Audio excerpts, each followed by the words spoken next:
선생님은 현대사를 전공하셨지만 뭐 전체적으로 뭐 역사, 우리나라 역사에 대한 뭐 일가를 이루신 분이니까 그 우리나라 한국 사상사라는 흐름에서 볼 때 조금 뭐 선생님한테 생소하실 수 있다고 보지만 저는 그렇게 보진 않고요.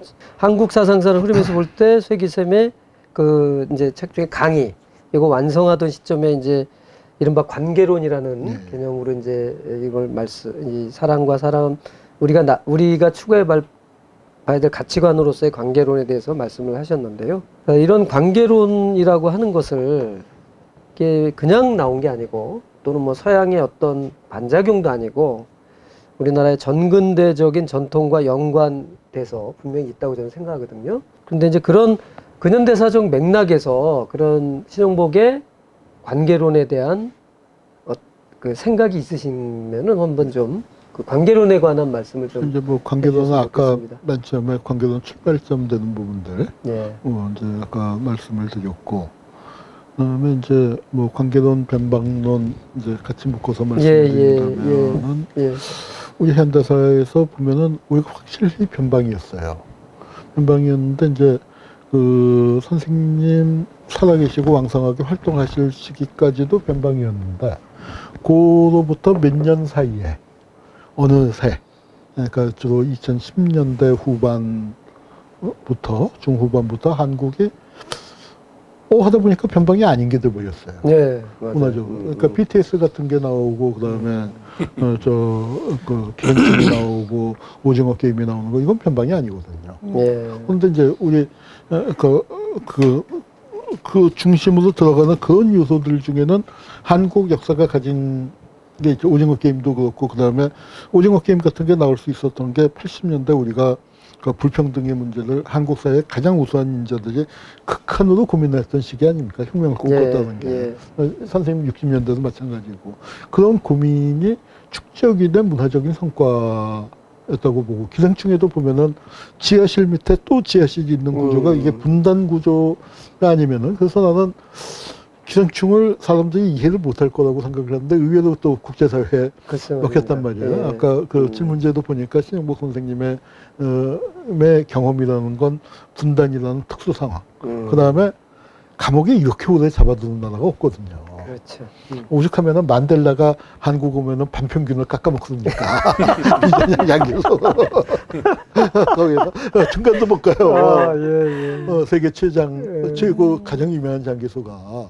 그런데 이제 그런 사회 속에서 그런 특수 조건 속에서 신영복 선생님이 나왔기 때문에 이게 과연 얼마만큼 보편화될 수 있을 것인가. 아마 그게 이제 앞서 인터뷰하신 선생님들 사이에 약간의 차이가 있어서 이제 김진업 선생님은 조금 이제 정치경제학적인 입장에서 볼 때 이게 위원 확장이 좀 어떨까 이제 했는데 저는 사실 그런 역사적인 조건을 생각하면은 그런 측면이 분명히 있는데 근데 그 속에서 그래도 BTS나 오징어 게임이나 기생충 같은 게 먹혀 들어가는 거 굉장히 한국적인 요소들을 많이 갖고 있는데 그런 면에서 본다면은 현대 한국인들 중에서 가장 많은 독자를 갖고 있었고 가장 또 사람들의 어떤 마음을 정리해줬다고나 할까 다독여줬다고나 할까 신영복 선생님이 그 현대인들에게 많이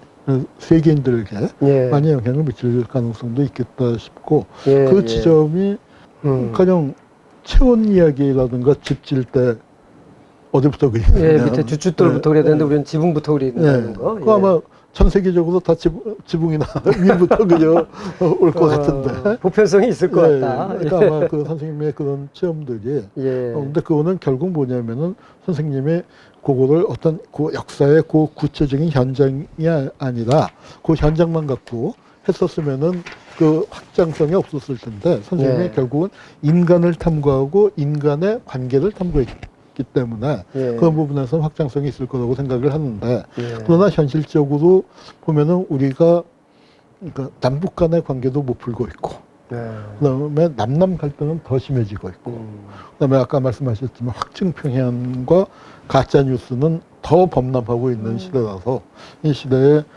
글쎄요 뭐 어떻게 그걸 극복할 수 있을지 저도 잘 모르겠습니다. 와, 예, 네, 선생님 이제 역사학자이시고 많은 사람들을 또 연구하시잖아요. 예, 보고. 예, 예. 그러면 그 현대사 연구자로서 신영복 선생을 통해서 봐야만 하는 네. 한국사의 어떤 지점이 있다든가 신 선생님을 뭐 공부하거나 그랬을 때 다른 거하고 구분되는 어떤 지점이나 본인이 어떤 좀 강조하고 싶은 이런 인물이나 그 살아온 시대나 요게 이제 특성이나 요걸 좀 요약하실 수 있는 게 있을까요? 그러니까 그 진보라고 하는 사람들 보면은 뭐 많이 겪어보셨겠지만 인감이 없는 사람들이 많아요. 네. 그냥 네. 이념이 네. 중심인 거죠. 일로매진. 네, 이념.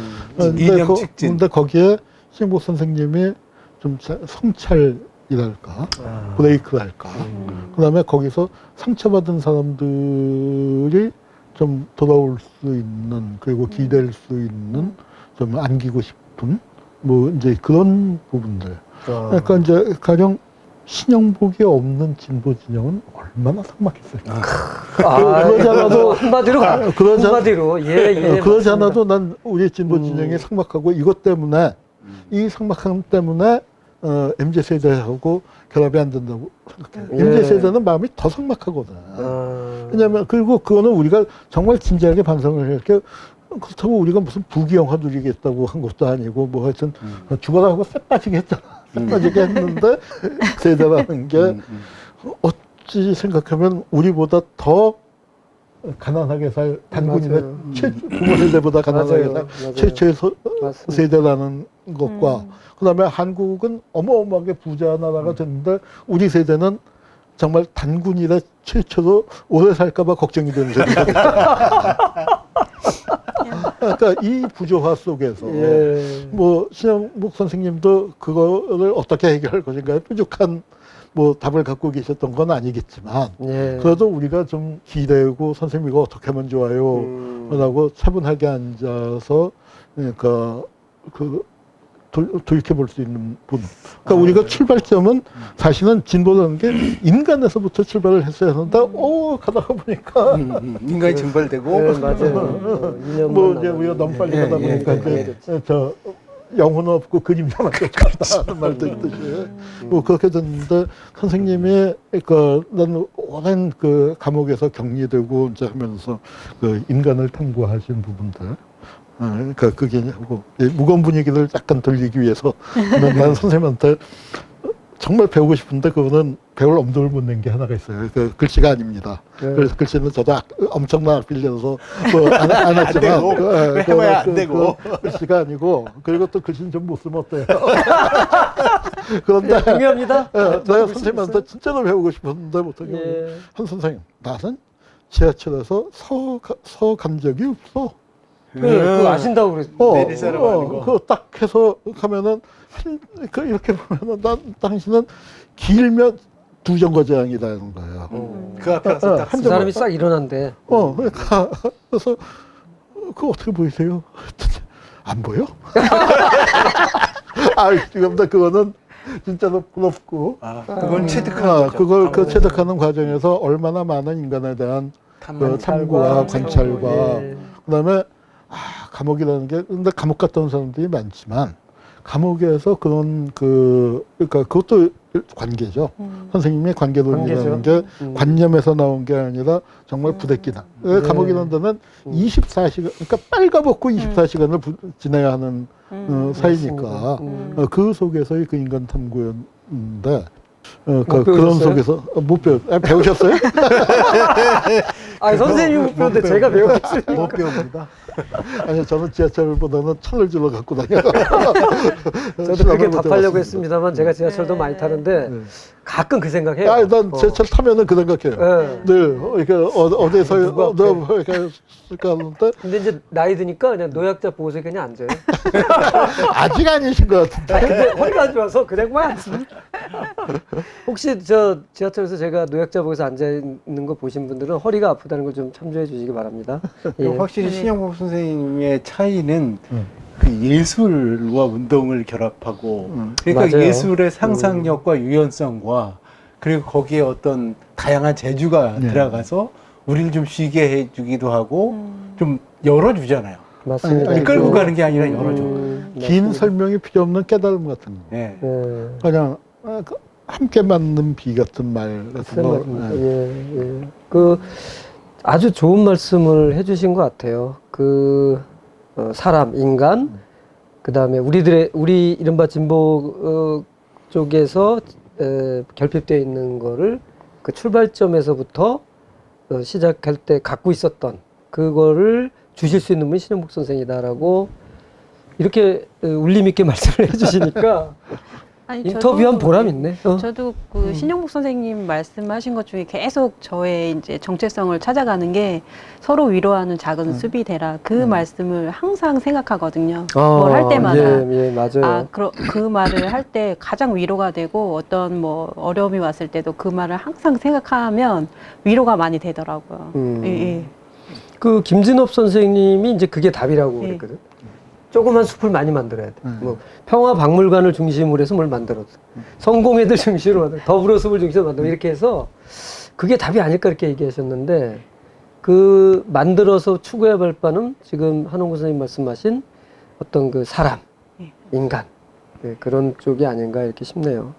관계의 출발점은 사람이니까. 예, 근데 맞습니다. 이제 왜냐면은 우리는 그 사람 할 때 그 관계에만 매몰됐는데 제대로 된 관계가 맺어지려면은 그 개인이 줏대가 있고 독립을 해야죠. 이거를 그렇죠. 이제 주체 사상식으로 얘기하면은 사람이 그 줏대가 없으면은 머저리가 되고 뭐 이제 그런 식의 표현이 나오는데, 그러니까 관계는 그러니까 아마 선생님께서도 이제 그 서양에서 개인주의를 우리는 개인주의를 굉장히 나쁜 걸로만 봤지만 서양에서는 개인주의란 말이 그렇게 뭐 이기적이고 뭐 그 자기 욕심만 채우는 그런 뜻이 아니잖아요. 그렇죠. 신 앞에 독립적인 개인으로 출발을 하는데 관계의 출발은 관계가 제대로 되려면은 내가 독립적인 개인이 또 돼야만 그 관계를 잘 풀어나갈 수가 있는 거죠. 아, 그럼요. 예, 아유, 지당하신 말씀입니다. 예.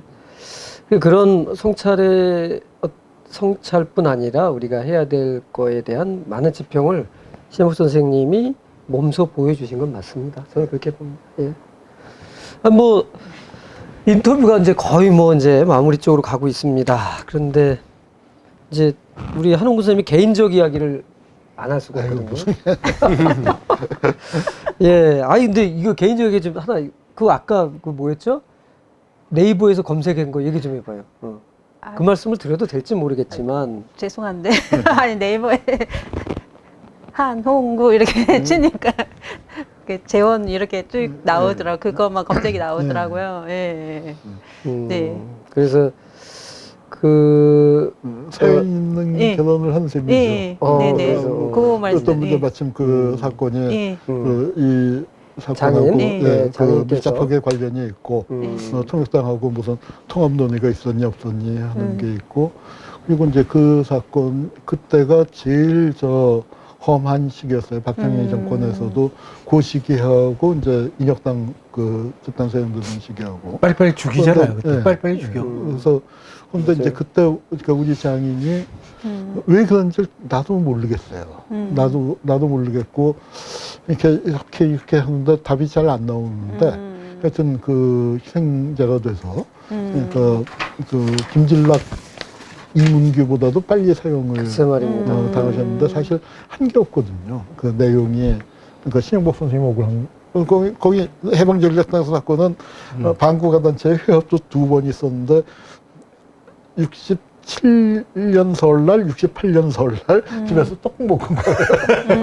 그걸 회합으로. 네, 그게 세배한 것도 해갖고 회합이야. 이제 옛날에 뭐 류영희 선생도 뭐 그런 그 집은 뭐 수백 명이 회합을 했지. 하여튼 뭐 이제 그런 사건이 있어서 그러니까 이제 지금 그 통일당 사건이나 선생님 그 계셨으면 좀 더 많이 여쭤봤어야 하는데 하는 이제 그 이제 장인이나 뭐 직접 만나시지는 않았겠지만 뭐 그런 부분들이 그 안타깝네요. 근데 신영복 선생님은 뭐 그 당시에 동시대를 사셨던 분들이 워낙 많이 계시니까 통일당에 대한 얘기는 더 많이 들을 수 있을 겁니다.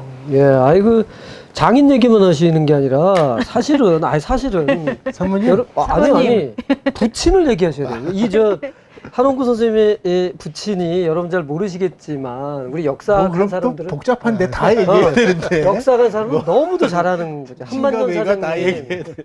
제가 이제 직접 뵙지부터 먼발치에서 본 적은 있습니다. 학교 다닐 때. 그러세요? 예, 근데 저희 은사들은 되게 아주 훌륭한 분이라고 얘기를 많이 하셨고 일조각이라고 하는 역사 전문, 그다음에 문사철 전문 출판사를 만드셔서 많은 학자들에게 큰 도움을 주셨거든요. 정한지 선생 은사가 대표적인 게 이기백 선생인가? 이기백 선생님, 최영희 선생님. 서강대사과 한림대. 예. 그래서 이기백 선생님이 또 서강했다가 한림대 오셨고 최영희 선생님이 또 한림 만드신 분이고 그래서 그런 은사들을 통해서 잘 알았고요. 그랬는데 그래서 그 책으로 배운 것보다 이제 그런 이렇게 술 한잔 하시면서 우리한테 그런 얘기해 주시던 한만년 사장 훌륭한 분이라고. 어떻게 이렇게 그런 말씀 드렸어요? 그거 좀 말씀 좀 해주세요. 제가 아버지 얘기하면. 아니, 그래도 좀. 아버지한테는 제일 불려졌는데. 그렇죠. 그럴 수도 있지. 그 시대에. 그래도 어떻게 그렇게 많은 학자들에게 도움을 주실 수 있고 그게 아니 우리가 강조 얘기도 하시면 되죠. 뭐 강조가 있었죠. 아니 좀 우리가 한국사 시민강좌도 했죠. 이렇게 했는데. 그거 너무 유명하잖아요. 이기백 선생 한국사 시민강좌. 우리 큰어머니 해석으로는 예. 우리가 저상산서를 잘못 써서 그렇다는 거예요. 왜요? 왜냐면은 우리 이제 집안에서 사업을 하신 분은 아버지인데 하필이면 사업을 해도 돈 제일 못 버는 출판사를 하셨고 그러니까 우리 큰아버지는 엔지니어인데 공대 교수를 하셨고 작은 아버지는 의사인데 의대 교수를 하고 우리 형제들도 다 교수를 하고 그러니까 돈 못 버는 것만 사업가는 돈 벌 일도 없지만 그래서 이제 그 농담으로 그렇게 하는데 아버지께서 한국학 관련 책들을 많이 내셨고 그 시절에는 어떤 뭐 70년대, 80년대까지는 60년대, 70년대, 80년대 한 30년 정도는 일조각에서 책을 내야 그러니까 이제 그 학자로 이제 인정받는. 나는 내가 좀 사학과 다니면서 굉장히 혜택을 입은 거는 책 보면 한국사실론에 나오는 참고도서들 있잖아요. 네, 그게 집에 다 꽂혀 있었으니까. 그러니까 어렸을 때 뭐 고등학교 시절에 그래도 목차라도 봤어요. 여기도 뭐 책들 많지만 뭐 이제 그런 걸 해갖고 굉장히 좀 공부할 때 편했죠.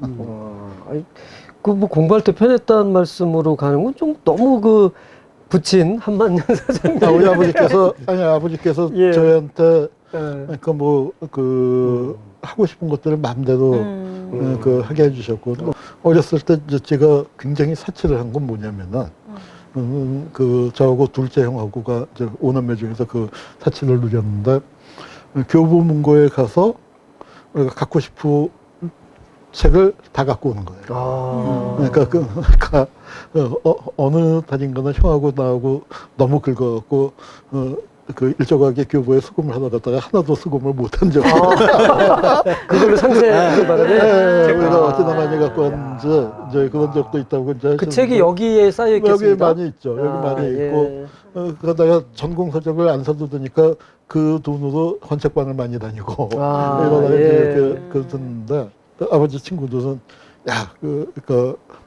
그래도 술집에서 카드 날라오는 것보다 영수증 오는 것보다 얼마나 좋나. 글쎄 말입니다. 글쎄 말입니다. 뭐 아까 저희 은사님 말씀하셨는데 저희 은사님들이 대단한 분이거든요. 우리 아시다시피 한국 역사학계에서 대단한 분인데 그 말씀은 뭐 이제 다 아셨겠지만 이제 가르칠 때 말씀하시는 게 아니라 이제 이렇게 회식을 하거나 이렇게 할 때 지나가는 식으로 말씀하셨을 때에 한만년 사장님에 관한 어떤 학자들의 고마움 그런 걸 제가 어렸을 때부터 많이 그걸 느꼈고요. 또 일조각이란 출판사가 그때 갖고 있는 위상 아까 최홍 선생님 말씀하시면 거기다가 뭘 좀 내야 학계에서 뭐 그래도 좀 얘기를 그게 명함이에요. 그러니까 그게 참 그 시절에 이제 그 시절에 아버지께도 이제 아버지가 인물이 참 좋으셨어요. 인물도 참 좋고 이제 그래서 하여튼 이런저런 이유 때문에 정치권에서 좀 끌어당기려고 뭐 하는 그런 게 많았는데 안 가셨거든요. 나중에 이제 한번 여쭤본 적이 있어요.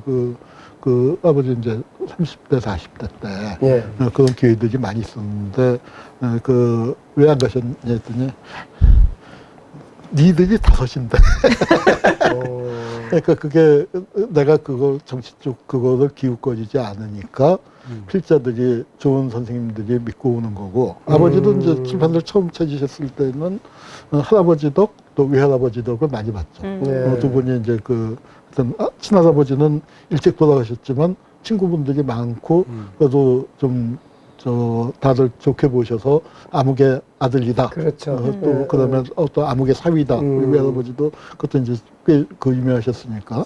그래서 이제 좋은 필자들하고 연결이 됐는데 그거를 잘 유지 관리를 한 게 내가 정치판에 가봐라. 그러면은 누가 그렇죠. 그렇죠. 그래서 이제 아마 그게 그거고 그다음에 일조각에 그렇게 품위 있는 책만 낸 거는 아버지께서 또 그 베스트셀러 영업 같은 거는 못하잖아요. 아니 한국사실로는 100만 부가 나갔습니다. 일조각에서 나왔고.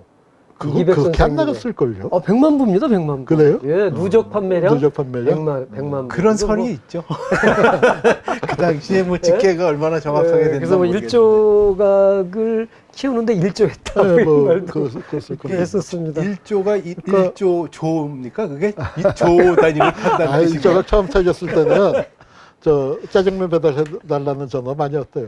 아, 그 중국집. 중국집이지. 아. 그 일조각이라는 이름은 우리 외할아버지가 이제 나중에 학교 은퇴하시면은 출판사 차릴까 하고 네. 지었던 이름인데 아, 원래. 사유한테 주신 거죠. 그렇습니다. 근데 그런 말 있잖아요. 우리 최영목 선생님. 그 적선지가 필요여경. 그렇지 않습니까? 이렇게 좋은 일 하시고 또 거기에는 이- 스토리가 있는데요. 예. 그 우리 저 본적이 적선동이에요. 그다음에 고모부 함자가 예. 윤씨 때 그 윤석열 그 집안인데 예. 그 여자 경자예요. 적선지가 적선지가 진짜 필요여경. 필요여경이네요. 그렇죠. 예. 적선동에 있는 사람 집에 저 여경이라는 작아질 사람이 때. 반드시 있다. 우리 문자 그대로 그렇게 됐습니다. 아, 예, 예. 아, 우문현답이 됐네.